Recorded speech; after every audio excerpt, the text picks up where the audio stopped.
La troisième fois, quand je suis allé au ciel, ça va vous surprendre, je ne suis passé par aucune porte. J'étais enlevé en esprit et je me suis retrouvé directement dans la salle du trône. De l'expérience que j'ai faite, les maisons que nous allons habiter au ciel n'auront pas le même standing.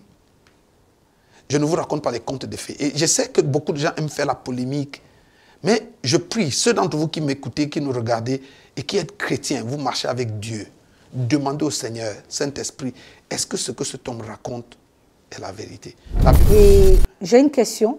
Vous ne l'avez pas encore répondu. La chevelure, les bijoux. Ça, c'est une question que tout le monde me pose partout. Oui, parce que c'est important. Parce qu'aujourd'hui, il y a un peu un conflit. Hein. Certains disent non, c'est interdit. Certains disent c'est possible. Pour ne pas que ça soit devienne une idolâtrie, d'autres refusent carrément. Mais certainement, le Seigneur peut donner un message à une seule personne.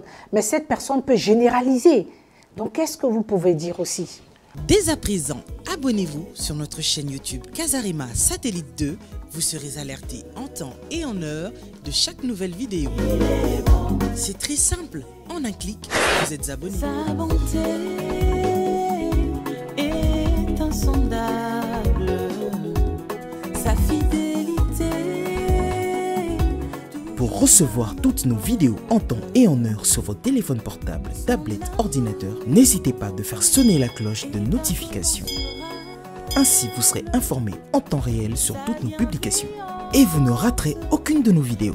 Casarima, le canal qui te transmet la vie. Casarima, la chaîne qui t'emmène dans la présence de Dieu. Alors, abonnez-vous massivement. Sa bienveillance.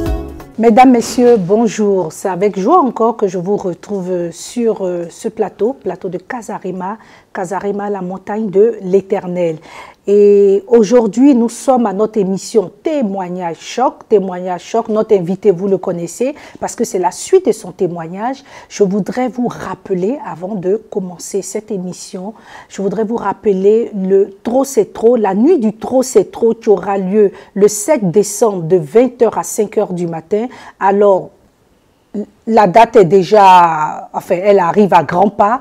Donc, je vais simplement vous demander pour ceux qui ne se sont pas encore décidés, je pense que c'est un rendez-vous divin et Dieu vous donne ce rendez-vous afin de changer, de transformer ce que vous avez subi des années et qu'aujourd'hui vous dites, ben, trop c'est trop, il faut que ça change. Pour que ça change, venez, n'hésitez pas à cette grande nuit, à cette nuit de veillée du Trop c'est trop. Alors, je voudrais vous rappeler que les places sont gratuites, l'entrée est gratuite et vous pouvez venir avec vos enfants, mais simplement la responsabilité de ces enfants sont à votre charge parce que nous n'aurons pas de salle affectée pour ces enfants.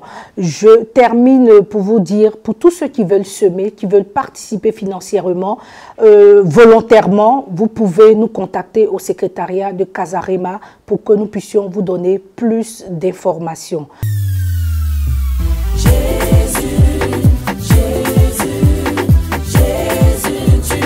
Trop, c'est trop. Il est temps que ça cesse. Il est temps que ça change. Trop, c'est trop. Il est temps que tu vois la gloire de Dieu. Trop, c'est trop parce que le diable ne peut pas continuer à faire de vous ce qu'il veut. Lorsqu'il fait noir dans ma vie, lorsqu'il fait froid dans ma vie. Le 7 décembre, nous aurons une grande veillée prophétique où nous allons déclarer des paroles pour entrer dans la nouvelle année 2019. Paris sera en feu.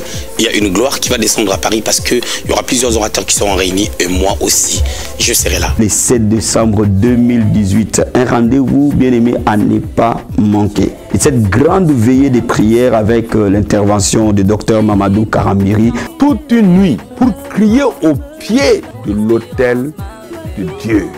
Priez au pied du trône de la grâce afin que le grand Dieu pense son regard sur nos familles. Je vous invite à cette grande veillée car moi-même j'y serai. Et je pense que vous y serez aussi. Ne manquez pas ce grand rendez-vous du 7 décembre 2018 donc à l'hôtel Bagnon de Paris, donc de 20h à 5h du matin. La nuit du Trop c'est trop. Cette grande veillée que nous vous convions cette grande veillée que Casarema organise en votre faveur. Où que vous soyez, déplacez-vous. Si vous avez mal commencé votre année, décidez-vous de bien la finir. Casarema vous offre cette nuit pour ceux qui en ont ras-le-bol et qui veulent en découdre avec la malchance et les difficultés et les malédictions et les problèmes et les maladies. La nuit du trop c'est trop, le 7 décembre à partir de 20h jusqu'à l'aube. De grands moments d'adoration, de grands moments de prière intense et des moments de prière de l'homme de Dieu, le docteur Mamadou Karambiri. Bien-aimé, je suis en train de te dire, ne rate pas ces rendez-vous. Ne venez pas seul, venez avec le plus grand nombre de personnes, j'en suis convaincu, Dieu va nous faire du bien. Je vous donne encore une fois rendez-vous le 7 décembre pour la méga veillée de Casarema. Trop, c'est trop. Invitez vos amis, invitez vos parents, invitez vos connaissances, parce que ce sera la nuit du bouleversement, la nuit du changement radical. Je suis le bishop Sylvain Etan du Gabon. Je vous annonce que je serai à la très grande veillée de prière qui se passera à Paris. Venez très nombreux, invitez vos parents. Dieu est capable de changer ton histoire. Ce sera une veillée de prière d'embouteillage de l'onction. Avec Casarema, nous allons impacter la francophonie. Soutenons Casarema.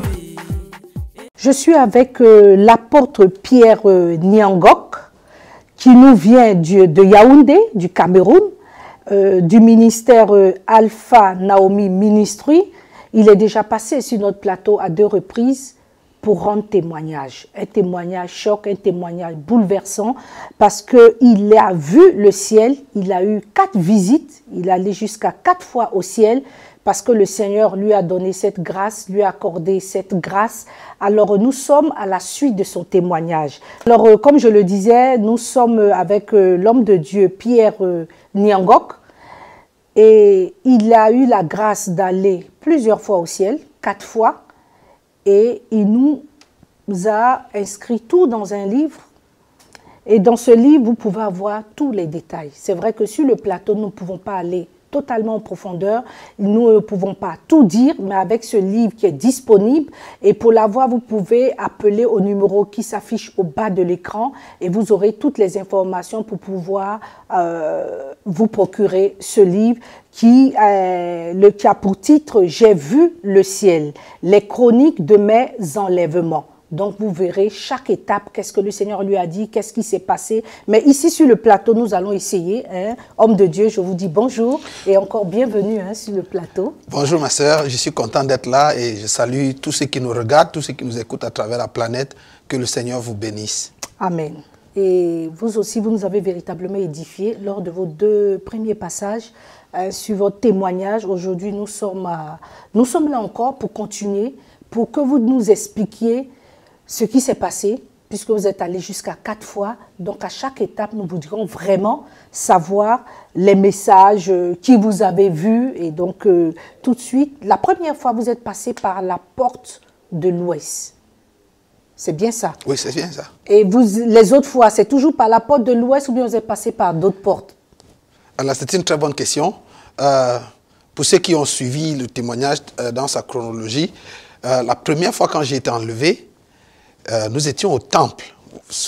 Parce que souvent les gens me demandent, mais est-ce que tu étais mort, tu étais dans un coma?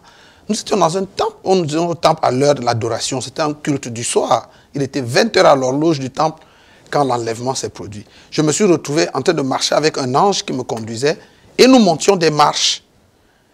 Et nous sommes montés bien haut et puis nous sommes arrivés devant un grand portail blanc.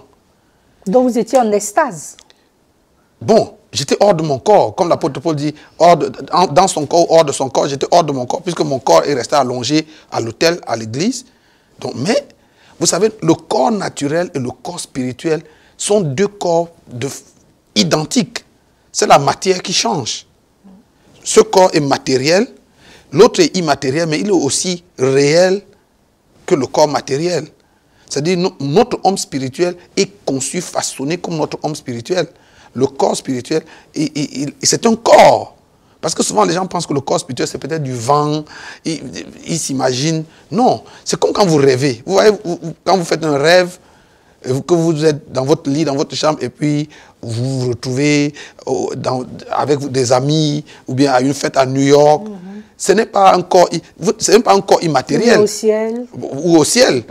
C'est un corps, c'est-à-dire que vous êtes là en temps réel. Sauf que votre enveloppe est sur le lit, mais c'est votre homme spirituel qui fait le voyage, qui va dans le rêve, vous voyez. Oui. Mais notre corps spirituel est bien constitué comme notre corps naturel. C'est seulement qu'un est matériel, l'autre est immatériel.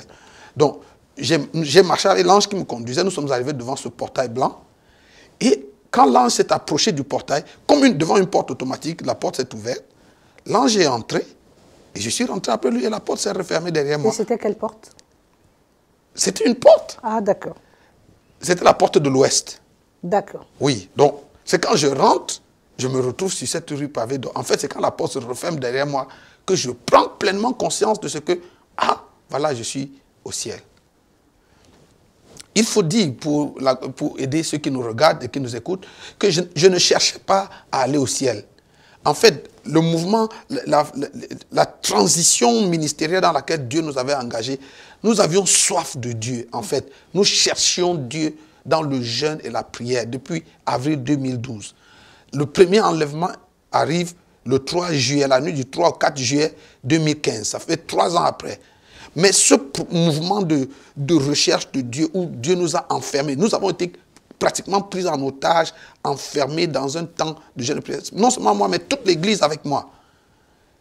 Ça a duré 5 années. Hein. C'est-à-dire, même après les enlèvements, le Seigneur nous a dit, vous ne bougez pas, vous restez ici, sur place, à prier, à jeûner. Des directives précises. Voilà. Donc, la première porte, c'était la porte de l'ouest.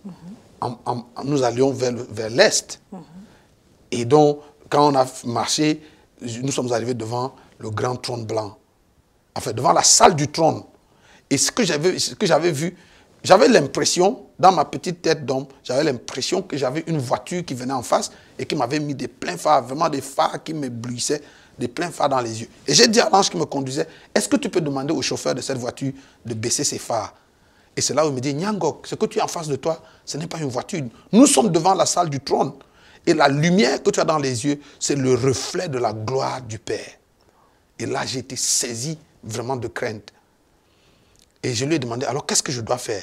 Il m'a dit, regarde autour de toi et fais exactement ce que tu vois les 24 vieillards faire.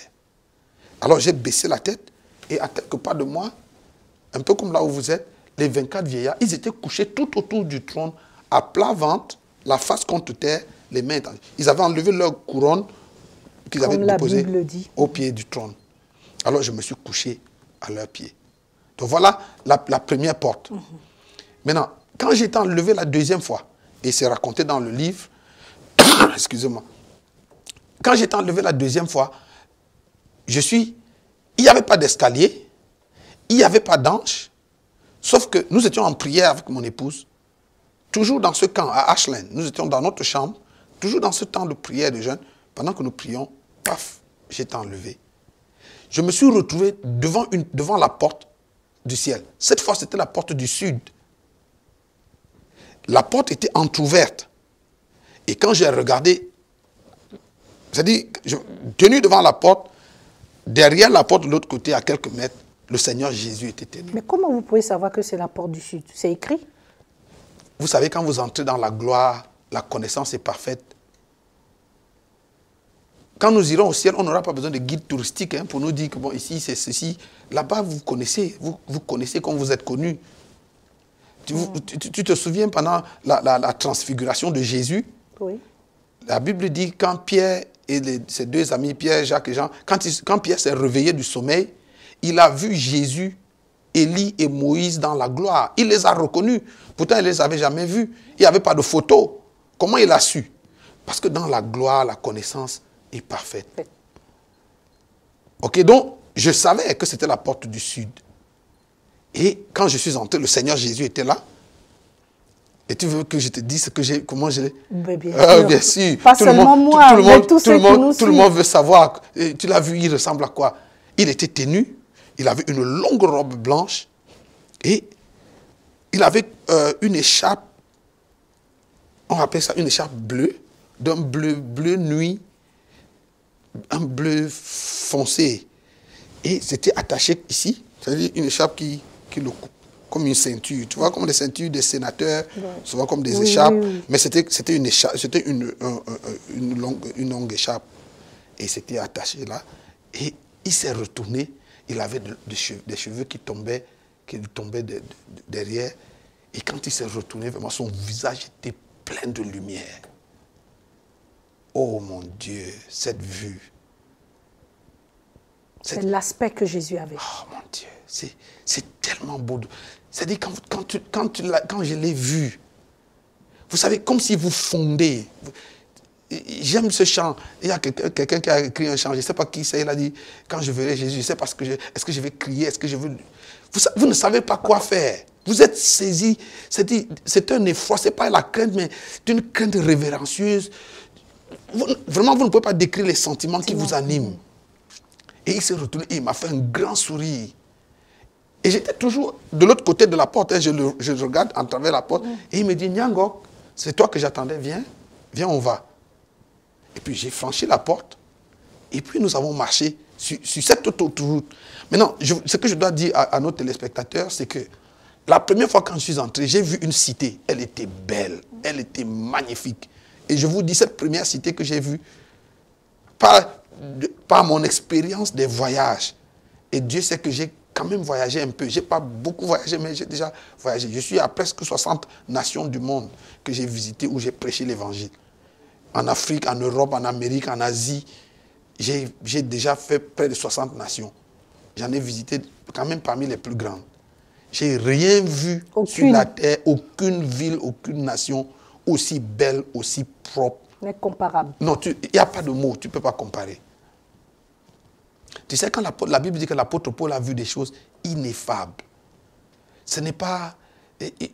Je cherche le vocabulaire pour dire... Il n'y en a pas. Il n'y a pas. Surtout les sentiments qui vous animent quand vous vivez ça, vous n'avez pas de mots pour les exprimer. Vous n'avez pas de mots justes. Waouh. Donc, il me dit, viens, et puis je rentre. Et puis, nous avons marché. Maintenant, la première cité était belle. Hein? La deuxième cité où le Seigneur Jésus m'a amené, elle est encore bien plus belle. Les maisons de cette deuxième cité étaient d'un standing encore plus élevé que les premières maisons. Donc, de l'expérience que j'ai faite, les maisons que nous allons habiter au ciel n'auront pas le même standing. Je ne vous raconte pas les contes de fées. Et je sais que beaucoup de gens aiment faire la polémique. Mais je prie, ceux d'entre vous qui m'écoutez, qui nous regardez et qui êtes chrétiens, vous marchez avec Dieu. Demandez au Seigneur, Saint-Esprit, est-ce que ce que cet homme raconte est la vérité? La Bible dit que le Saint-Esprit rend témoignage à notre esprit. Le Saint-Esprit va rendre témoignage à votre esprit que je ne vous raconte pas les contes de fées, ce n'est pas des histoires. La deuxième cité était encore bien plus grande, bien plus belle. Donc j'ai compris, au ciel, il y a différents quartiers. Hein. Donc c'est des cités différentes. Nous, c'est le même ciel, mais c'est des cités différentes avec des maisons. C'est les deux grands quartiers que j'ai vus au ciel. Ce n'est pas le même standing. Oui, je voudrais revenir un peu sur le fait que vous ayez vu Jésus. Mais est-ce que vous avez vu Dieu? Est-ce qu'à part les anges, vous avez vu Moïse, vous avez vu Pierre, Paul? Parce qu'il y a une dame qui est venue aussi ici, elle a témoigné qu'elle était allée au ciel et qu'elle avait vu Judas. Mais vous, est-ce que vous avez vu ces personnages, ces personnes de l'Ancien Testament, du Nouveau Testament?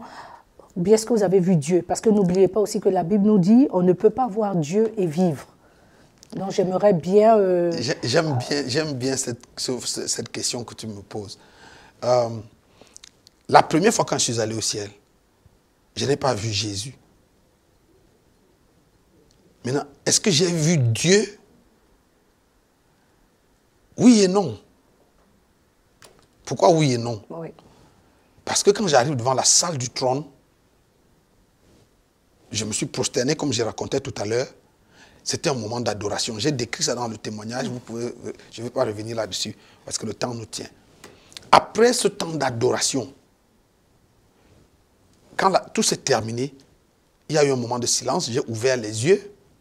Je n'étais plus en face du trône. Parce que quand je suis entré par la porte de l'ouest, j'allais vers l'est, j'avais le trône en face de moi et cette lumière qui me rentrait dans les yeux. Pendant l'adoration, j'étais à plat ventre, les yeux fermés, mais j'avais le sentiment que quelque chose nous faisait. C'est comme si nous chantions, nous adorions l'agneau en tournant, ou alors nous adorions le Seigneur en tournant tout autour du trône.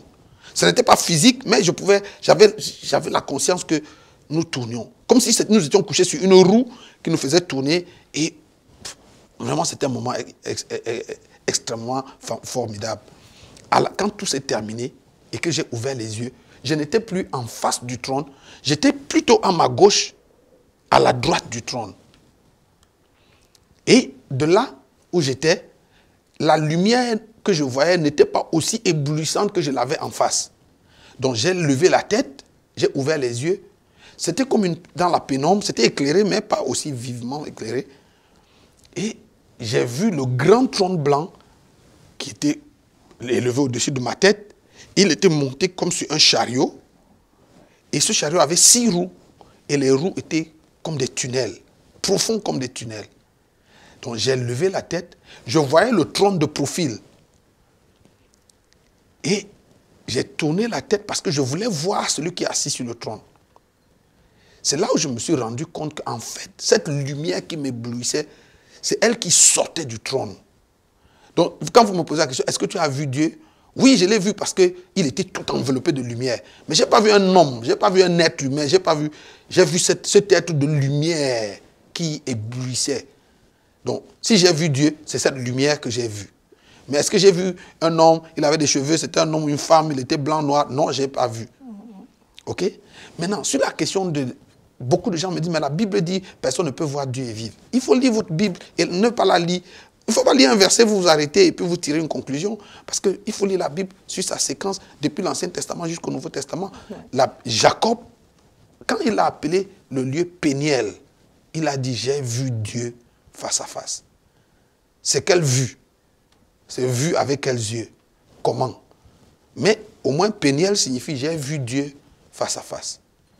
Exode 33, verset 11. Dieu, la Bible dit que c'est Dieu qui parle. Il dit, à Moïse, mon serviteur, je lui parle face à face, bouche à bouche. Donc, il faut lire tous ces versets-là pour faire la corrélation avec le « vous ne pouvez pas voir Dieu et vivre ». Ok? Quand Jean, qui relate l'Apocalypse, nous parle du trône, il nous parle du ciel, il nous parle des dragons, il nous parle des chérubins, il dit « je vis le Seigneur ». Ésaïe, j'ai vu le Seigneur, les pans de sa robe remplissaient le temple. C'est quel voir Dieu? Parce qu'il ne faut pas lire un verset et bâtir une doctrine et dire on ne peut pas voir Dieu et vivre. Dans l'évangile, Jean chapitre 14, verset 23, Jésus lui répondit, si quelqu'un m'aime, il gardera ma parole et mon Père l'aimera. Nous viendrons à lui. Nous qui? Le Père et moi, nous viendrons à lui et nous ferons notre demeure chez lui. Avant la mort de Jésus, il n'était pas possible pour les humains de rentrer dans le sein, le commun des mortels de rentrer dans le sein des saints, dans la présence immédiate, manifeste de Dieu. Mais depuis que Jésus est mort et que le voile est déchiré, on a accès. Jésus a inauguré pour nous une voie nouvelle et vivante au travers du voile, par son sang.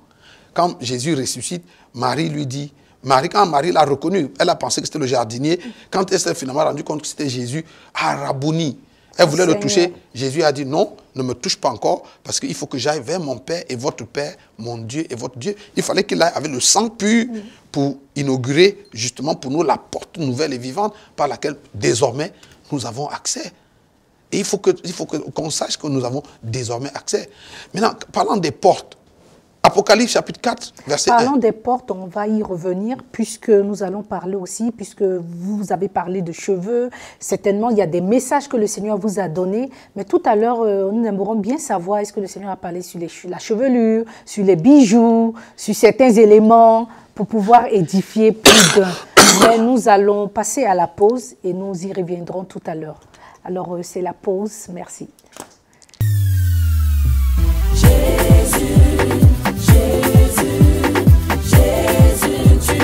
Trop, c'est trop.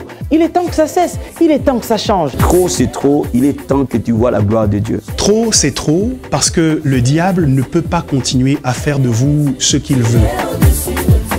Lorsqu'il fait noir dans ma vie, lorsqu'il fait froid dans ma vie. Le 7 décembre, nous aurons une grande veillée prophétique où nous allons déclarer des paroles pour entrer dans la nouvelle année 2019. Paris sera en feu. Il y a une gloire qui va descendre à Paris parce qu'il y aura plusieurs orateurs qui seront réunis et moi aussi.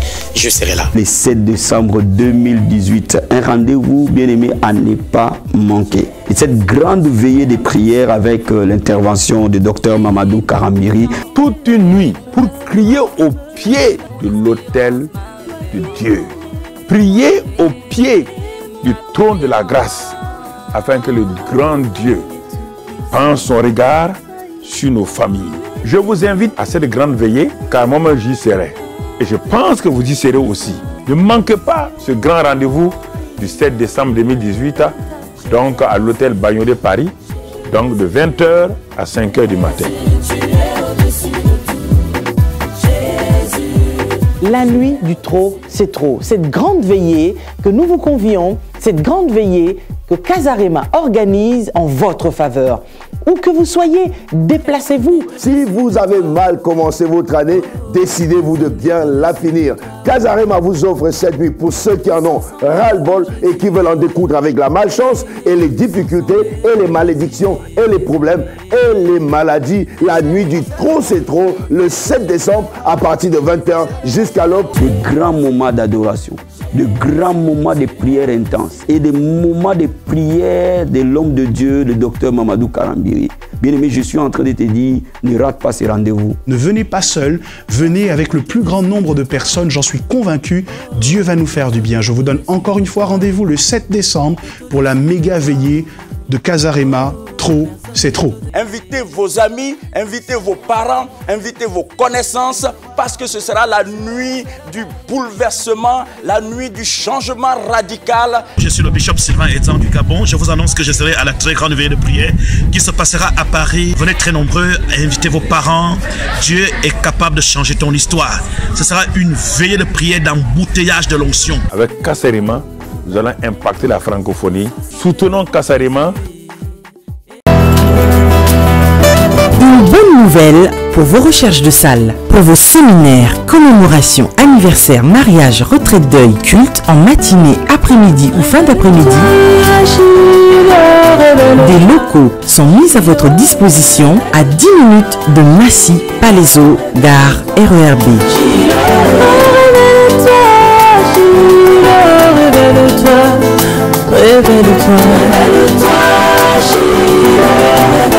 Des locaux équipés d'une cuisine pour les traiteurs. Pour vos voitures, plus de peine. Possibilité de garer vos voitures dans un parking mis à votre disposition.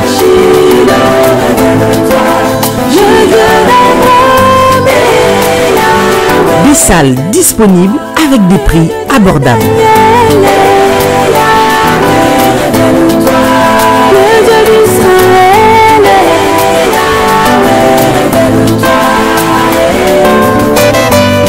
Contact au 06 19 51 19 49, 06 19 69 52 48 par réservation.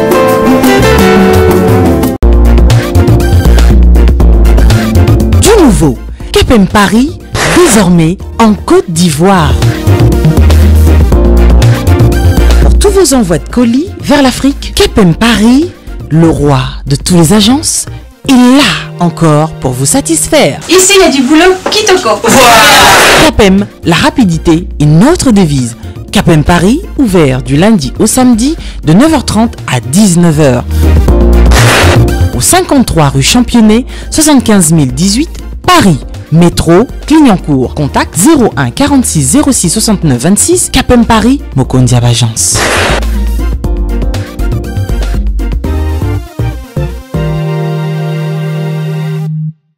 De retour sur notre plateau, je rappelle que nous sommes avec l'apôtre Pierre Niangok du Cameroun, du ministère Alpha Ministry, et qui nous rend son témoignage. Témoignage choc, nous sommes à la 3e édition de ce témoignage. Et tout à l'heure, homme de Dieu, vous êtes en train de donner des détails sur les portes. Je voudrais en savoir, et même les autres qui nous suivent, en savoir plus. Oui. Vous savez, quand vous lisez Apocalypse chapitre 4, oui. La Bible dit, c'est Jean qui parle, il dit, après cela je regardais et voici une porte était ouverte dans le ciel. Maintenant, si vous lisez le livre de l'Apocalypse, il y a 12 portes au ciel. C'est la Bible qui dit, ceux qui lisent la Bible le savent. Il y a 12 portes. Mais Jean a vu une porte. Ici, j'ai vu une porte qui était ouverte dans le ciel. La première voix que j'avais entendue comme le son d'une trompette et qui me parlait, dit, monte ici et je te ferai voir ce qui doit arriver dans la suite des temps. Ok? Donc, quand j'ai été enlevé la première fois, vous savez, Dieu marche avec nous. Chacun a son niveau de foi et de compréhension. Si vous êtes à la maternelle, Dieu ne vous donnera pas les épreuves d'un enfant du collège ou du lycée. Si vous êtes au lycée, Dieu ne vous donnera pas les épreuves d'un enfant d'un étudiant d'université. Si vous êtes universitaire, Dieu ne vous donnera pas des exercices de quelqu'un qui fait l'agrégation ou qui est professeur ou ainsi de suite. Donc, chacun de nous, Dieu nous prend au niveau où nous sommes. Et quand je vais au ciel pour la première fois, parce que je n'y avais jamais été et parce que je n'avais pas conscience que ce phénomène... Bon, j'avais lu les témoignages des gens qui avaient dit « Oh, j'étais au ciel ». Et dans ma tête, je m'imaginais aussi, mais ils sont allés comment, ça s'est passé comment. Et puis ça a été une surprise pour vous aussi. Et puis c'était une surprise. C'est vrai, je voulais rencontrer le Seigneur, j'avais des questions que je voulais poser au Seigneur et tout ça. Mais dans mon imagination la plus vaste, la plus étendue, je me disais que bon, un jour, il faut dire que quand je allais au ciel, ça c'était une expérience. Mais rencontrer Jésus, j'avais déjà vu Jésus, hein, au mois d'août, le 30 août 2000, c'était au Congo démocratique, dans la ville de Lubumbashi, dans un quartier appelé Bel Air, dans ma chambre d'hôtel, et mon épouse était avec moi. Jésus est rentré dans notre chambre d'hôtel. Les gens de Lubumbashi qui nous regardent et qui me connaissent savent. Et j'ai témoigné à Lubumbashi. J'ai même donné des paroles que le Seigneur m'a données cette nuit-là pour le Congo, qui se sont accomplies à la lettre. Et Dieu sait que j'ai dit la vérité. Bon, ce n'est pas du marketing. Donc, j'avais déjà vu Jésus. Jésus était déjà venu dans ma chambre et il m'avait parlé. Cette nuit-là, c'était aussi quelque chose, c'était vraiment dramatique. Pour dire juste un mot là-dessus, Jésus est entré dans notre chambre d'hôtel et je sortais de la salle de bain, on était rentré de la conférence le soir et on a pris notre douche et on se préparait à dormir. Enfin, mon épouse était déjà couchée et j'étais encore là, je lisais quand subitement ma chambre se remplit de lumière et puis le Seigneur entre. Et quand je le vois, j'ai laissé tomber le livre que j'avais dans ma main et je me suis prosterné pour l'adorer. Votre épouse l'a vu? Oui. Et puis il m'a dit, je suis venu parler avec toi. Et il m'a dit, réveille ton épouse. Et je l'ai réveillée. Et tous les deux, nous sommes assis au bord du lit, comme si on regardait un écran, comme si on regardait la télé. Hein. C'était un écran, c'est-à-dire dans une lumière, le Seigneur était là. Et il nous a parlé. À un moment donné, mon épouse fatiguée a commencé à somnoler. Et le Seigneur m'a dit, écoute, ton épouse est fatiguée, laisse-la dormir. Je vais continuer de parler avec toi. Nous avons parlé avec Jésus ce jour-là, j'ai parlé avec Jésus de 22h à 4h le matin. C'est à 4h le matin que Jésus est parti. Donc, quand en 2012, nous recommençons, le Seigneur nous conduit, en fait parce que ça vient brutalement. C'est-à-dire nous nous retrouvons dans un temps où on a faim et soif de Dieu et on veut passer à autre chose. Faire le ministère seulement pour prêcher et tout ça, ça ne nous intéressait plus. Donc, pendant que je priais, dans ma tête, je m'imaginais que bon, Jésus va faire certainement le remake. C'est-à-dire, je me disais qu'il va peut-être venir et puis je vais lui poser mes questions et puis il va me répondre. Donc, aller au ciel n'était pas dans le schéma. En fait, dans ma tête, aller au ciel n'était pas dans le schéma. Donc, quand je suis enlevé, pour m'aider, pour aider ma foi, le Seigneur a mis un ange qui me conduisait, il a mis des escaliers, juste pour tu vois, c'était des béquilles, c'était les béquilles de ma foi. Donc, quand je suis allé la première fois et que je suis entré et que j'ai vu tout ce que j'ai vu, que j'ai relaté, la deuxième fois, je n'avais plus besoin d'un ange, je n'avais plus besoin d'escalier. Vous êtes assez fort. Maintenant, oui, parce que quand vous avez passé la première classe, c'est comme Ézéchiel. L'eau était à la cheville, ensuite au genou, ainsi c'est niveau par niveau. La troisième fois, quand je suis allé au ciel, ça va vous surprendre, je ne suis passé par aucune porte. J'étais enlevé en esprit et je me suis retrouvé directement dans la salle du trône. Et ça, je pourrais raconter l'expérience et le message que le Seigneur m'a donné. Parce que que nous allons y revenir sur tous les messages. Chaque étape, à chaque enlèvement, correspondait un message spécifique de Dieu pour l'Église. Ou alors des messages même. Donc, vous savez, je voudrais dire ça à l'Église pour que ça aide les frères, ça aide le peuple de Dieu. Vous savez, quand Dieu nous amène nous initie à la vie surnaturelle ou à la vie de Dieu, Il nous prend doucement, il nous prend étape par étape, comme je disais. Même dans la vie, le ministère de Jésus, le Seigneur ne l'a pas pris de 0 à... Non, Jésus, la Bible dit que l'enfant croissait et se fortifiait en esprit, il croissait en statut et en grâce. C'était niveau par niveau, étape par étape. Vous allez voir que même quand Jésus commence à faire les miracles, Jésus n'a pas commencé à faire les miracles en ressuscitant Lazare des morts. Non, les résurrections se sont faites niveau par niveau. Quand le premier miracle de résurrection, c'était la fille de Jairus. Elle venait de mourir, elle était à la maison, et puis on a appelé Jésus qui arrive quelques minutes après. Jésus l'a ressuscité. La Bible dit quand il est sorti, quand il leur a dit que la fille va ressusciter, les gens se sont moqués de lui en disant, oh, il raconte. Bon, quand la fille est ressuscitée, je suis sûr qu'il y a des sceptiques, parce qu'il y a toujours des gens qui ne vont pas croire. Peu importe. Des sceptiques qui ont dit, oh, mais est-ce que vous êtes sûr que cet enfant était vraiment mort? Quel est le médecin qui a constaté la mort, qui a déclaré l'enfant cliniquement mort? Est-ce que l'enfant n'était pas évanoui? Est-ce que... Ça, c'était le premier niveau, c'était la première résurrection. La deuxième résurrection, c'était le fils de la veuve de Naïm. Le garçon a eu le temps de mourir, les médecins ont eu le temps de constater la mort, on a apprêté le corps, on a fabriqué le cercueil et tout, et on a même creusé la tombe. Ils étaient au cimetière quand Jésus est arrivé. Ils étaient au cimetière quand Jésus arrête le cortège et réveille le petit garçon. Bon, on se dit, oui, peut-être que ce garçon était mort, mais vraiment, vous savez, je pense à la place des sceptiques, ils vont vous dire, est-ce que vous êtes sûr que c'était vraiment une vraie résurrection? Est-ce que vraiment l'enfant était mort, bien mort et tout? Ok? La troisième résurrection, cette fois, c'est celle de Lazare. Et Jésus, quand on lui a dit que Lazare était malade, il a dit, oui, laissez, ce n'est pas à la mort, c'est pour que la gloire de Dieu... Ainsi de suite, Lazare est mort, on a eu le temps de mettre le corps à la morgue, pour parler un langage moderne. Hein. On a eu le temps de mettre à la morgue, on a fait la levée de corps, mise en bière, collation, tout ça, on a enterré Lazare, on a fait les 3 jours de deuil. Le 4e jour, quand maintenant on va se séparer, tout est fini. On a pratiquement oublié. On va dire la dernière prière, c'est à ce moment que Jésus arrive. Et puis il va au tombeau, demande de rouler la pierre. Même Marthe qui aimait Lazare, son frère, dit non, maintenant il sent déjà Jésus. Et quand Jésus ressuscite Lazare, cette fois-là même, le diable a dit, ah non, là, grand frère, tu nous as gagné. Parce que qu'est-ce qu'on peut dire d'autre? Donc vous voyez que même dans nos expériences surnaturelles, dans nos expériences avec Dieu, il va nous prendre niveau par niveau. C'est pour ça que la Bible dit de ne pas mépriser les jours de faible commencement. Peut-être que quelqu'un nous regarde et Dieu est en train de traiter avec lui à un niveau qui n'est peut-être pas encore ce niveau-ci, parce que beaucoup de gens aussi se disent, ah oui, mais si c'est vrai, moi aussi je vais vivre ça. Ça va commencer. Si vous avez soif de Dieu, vous voulez vraiment faire la rencontre avec le Seigneur, Dieu est fidèle. Dieu ne fait exception de personne. Si dans une nation, un homme craint Dieu et pratique la justice, cet homme est accepté. Donc Dieu ne fait pas de favoritisme. Si vous vous disposez et vous avez faim et soif, et vous faites ce que l'Éternel vous demande, il va se révéler à vous. Il ne va peut-être pas se révéler à vous de la même façon, peut-être au même niveau. Il peut commencer même au niveau élémentaire. Comme j'ai dit tout à l'heure, Ézéchiel, quand le ruisseau sortait de l'autel, c'était rien du tout. Ça avait l'air de rien. Et puis, quand l'ange est venu à mesurer 1000 coudées, Ézéchiel a suivi. Il avait l'eau à la cheville.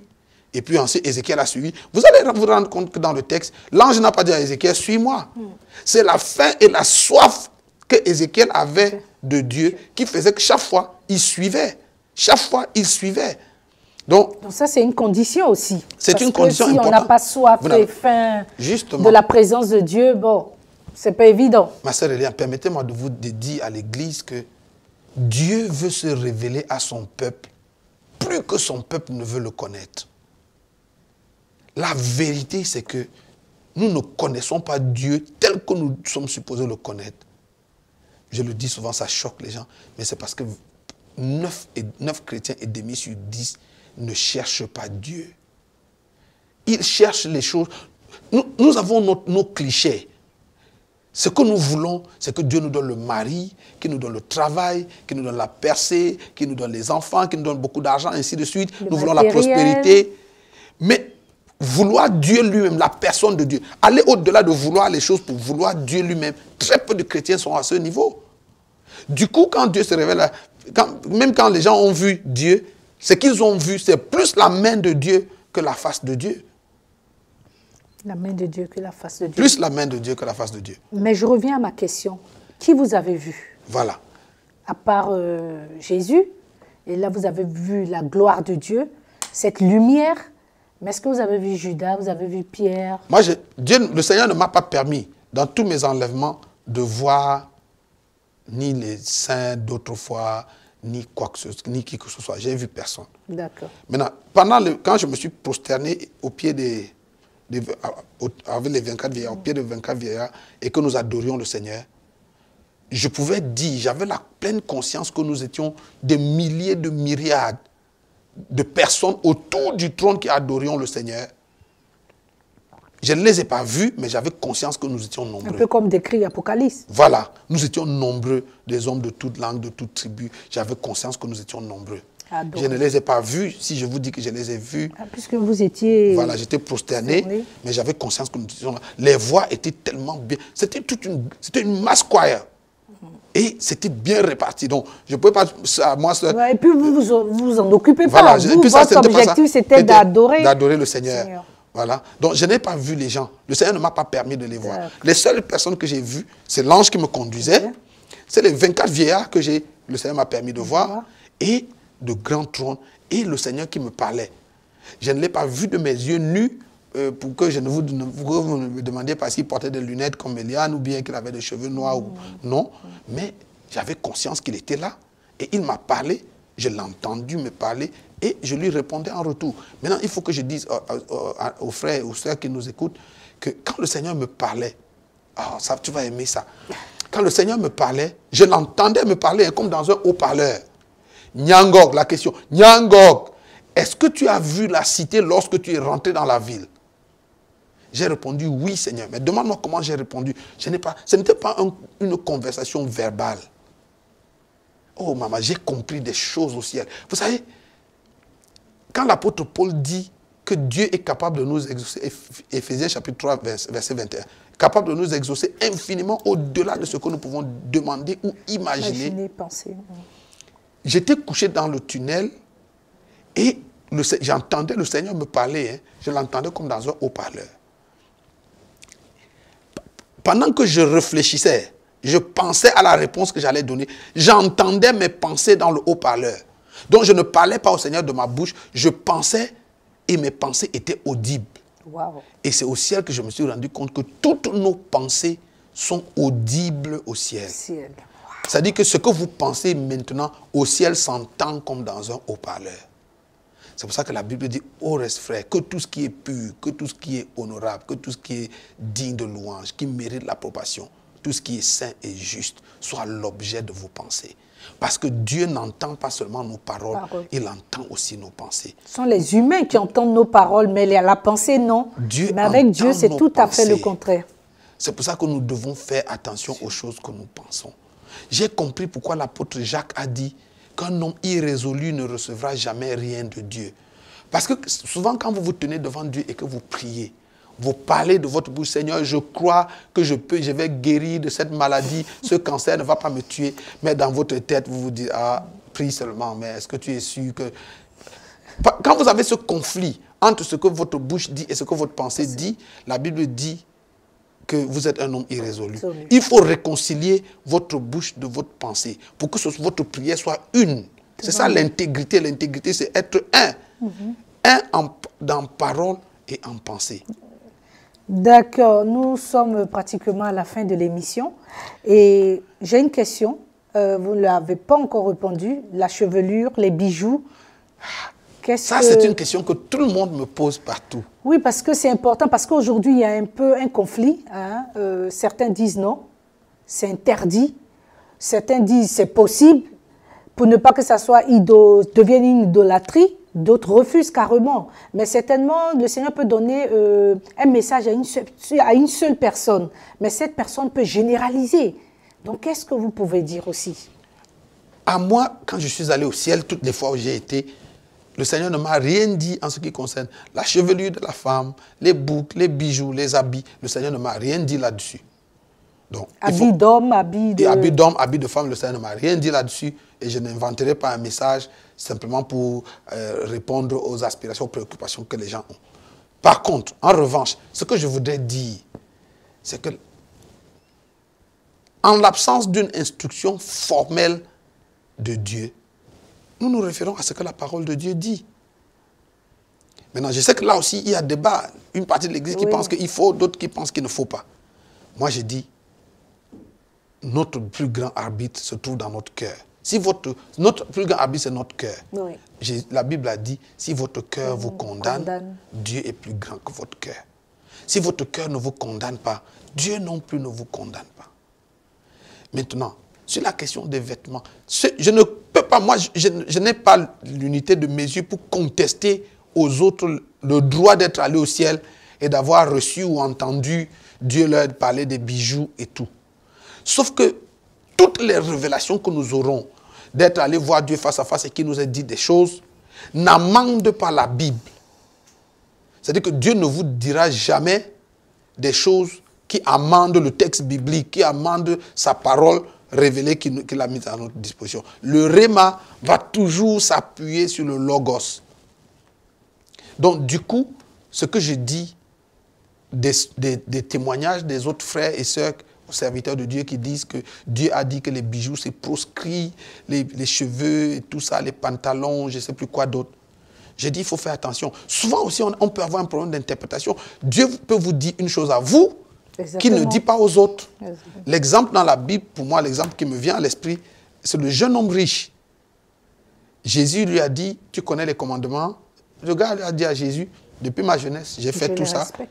Et la Bible dit, Jésus l'a regardé et Jésus l'aima. Et parce que Jésus n'a pas contesté ce qu'il a dit, nous pouvons affirmer, sans risque de nous tromper, que Jésus était en train de dire, oui, c'est vrai, qu'il est devenu riche, il n'a pas volé, il n'a pas trempé dans la magie ou dans la sorcellerie, il n'a pas commis l'adultère, qu'il honore ses parents. Il a dit qu'il a fait tout ça. Donc, si Jésus n'a pas dit le contraire, je crois que ce qu'il disait est vrai. Et la Bible dit, Jésus dit, mais il te reste une chose. Va, vends tout ce que tu as, distribue le produit aux pauvres, viens, suis-moi et tu auras la vie éternelle. Cette instruction, c'est seulement à cet homme-là que Jésus a donné. Ce n'était pas le seul homme riche que Jésus a rencontré dans sa vie. Ouais. Jésus a été chez Zachée. Le message était propre à lui. Donc ce message-là s'adressait à lui. Parce que lui, il avait un problème. Exactement. Il avait un sérieux problème d'idolâtrie. Son idole, c'était sa fortune, c'était son argent. C'est bien. Et Jésus lui dit, si tu n'enlèves pas cette idole, Dieu ne peut pas être ton Dieu. Tu ne peux pas, même si tu es à l'église et que tu chantes et que tu... tant que cette idole sera dans ton cœur, tu ne peux pas avoir deux dieux. Je suis l'Éternel, ton Dieu. Tu n'auras pas d'autre Dieu devant ma face.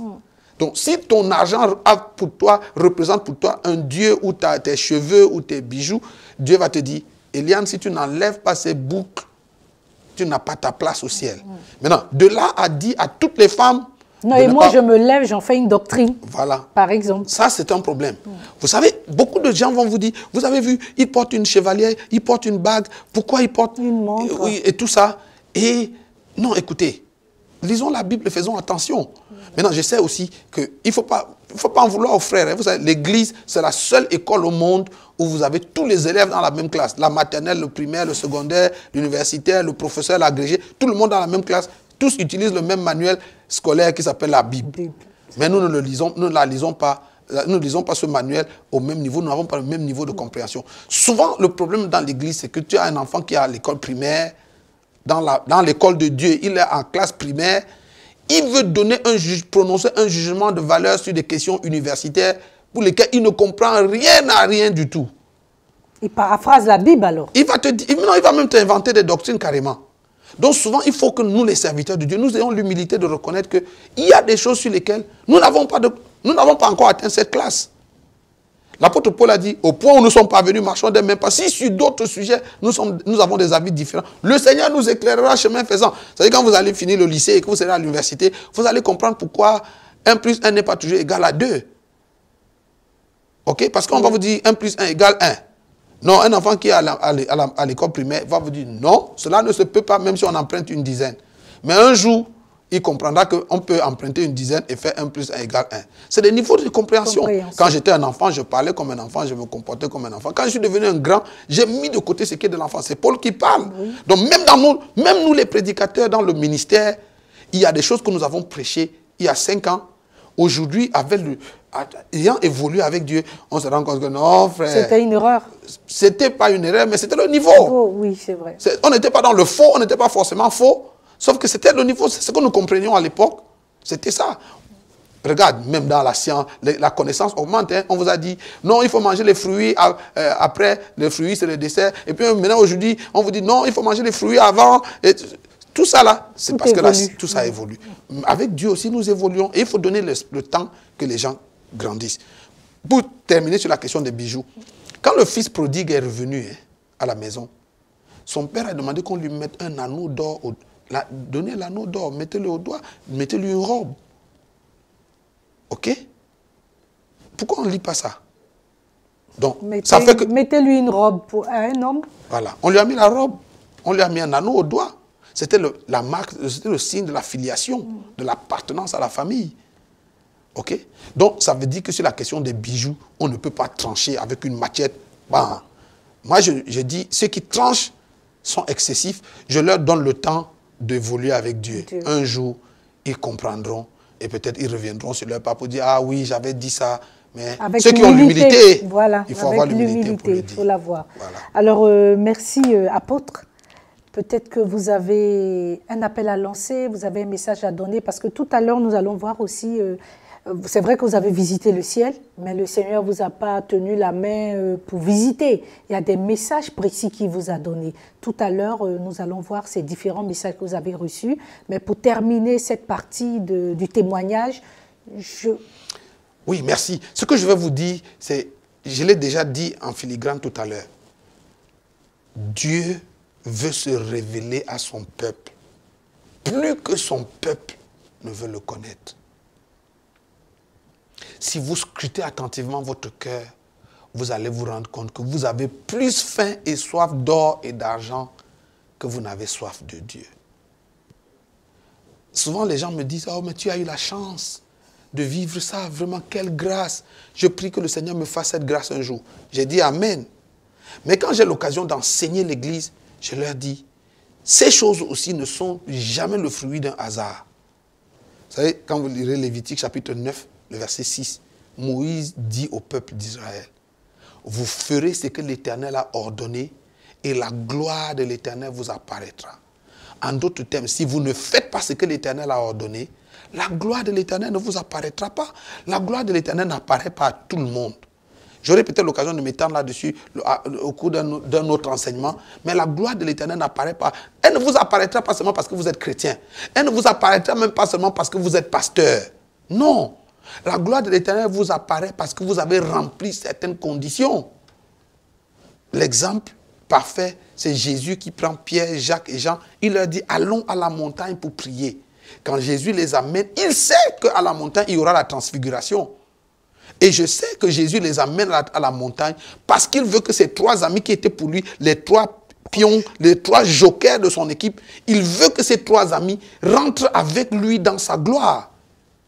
Quand ils arrivent à la montagne, ils sont à la montagne de la transfiguration, à l'heure de la transfiguration. Mais les trois amis là ont raté la transfiguration parce qu'ils n'ont pas fait ce que l'Éternel a ordonné. L'ordonnance de ce moment-là, c'était d'aller prier. Quand ils sont arrivés sur la montagne, c'est celui qui a prié qui a été transfiguré. Ceux qui n'ont pas prié, qui ont choisi de dormir, ils étaient présents au bon endroit, au bon moment, mais ils n'ont pas été transfigurés parce qu'ils n'ont pas fait ce que l'Éternel a ordonné. Pour dire quoi? Au Cameroun, chez moi, on dit que même la gloire de Dieu a les yeux. Quand la gloire est descendue sur cette montagne, elle a vu 4 personnes, elle a esquivé les 3 dormeurs, elle n'a couvert que Jésus. Donc, pour rentrer dans la gloire, il y a toujours un prix à payer. L'Église ne veut pas payer le prix. Dans le jeûne, dans la prière, dans la consécration, dans la sanctification, on se dit oui, on préfère que l'homme de Dieu vienne nous imposer, mais il nous transfère. Il y a des choses qu'on ne transfère pas par l'imposition des mains. Non, ça ne se fait pas comme ça. Donc, vous ferez ce que l'Éternel a ordonné et la gloire de l'Éternel vous apparaîtra. Je voudrais vous lancer un appel. Regardez au fond, rentrez en vous-même comme le Fils prodigue. Vous allez vous rendre compte qu'en vérité, si vous êtes honnête, qu'en vérité, vous avez plus faim d'or et d'argent que vous n'avez faim et soif de Dieu, de connaître Dieu. Je suis sûr que pour la plupart d'entre vous, si le Seigneur vous posait la question aujourd'hui, qu'est-ce que tu veux que je te donne? Demande une seule chose. Je suis sûr que certains diront, un beau mari, une belle femme, beaucoup d'enfants, beaucoup d'argent. Je veux des grands immeubles, un grand ministère avec beaucoup de miracles, de prodiges. Très peu diraient, Seigneur, je veux te connaître. Je te veux toi. Je veux te connaître. Parce que si j'ai Jésus, si je connais Jésus, je peux avoir toutes les autres choses. Si j'ai Jésus, je peux avoir tout. Alors, homme de Dieu, je voudrais vous remercier pour votre présence. Et je dirais certainement prochainement, vous allez encore nous visiter pour continuer le témoignage. Ce sera avec joie que je reviendrai et je ne cesserai de dire merci à Casarema qui me donne l'occasion de parler aux frères et aux sœurs ici et ailleurs. Que Dieu vous bénisse. Merci infiniment. Merci, merci de nous retrouver très prochainement encore sur ce plateau pour la suite du témoignage. Et pour ce, je voudrais vous bénir, vous dire merci de nous avoir suivis et à très bientôt. Que Dieu vous bénisse.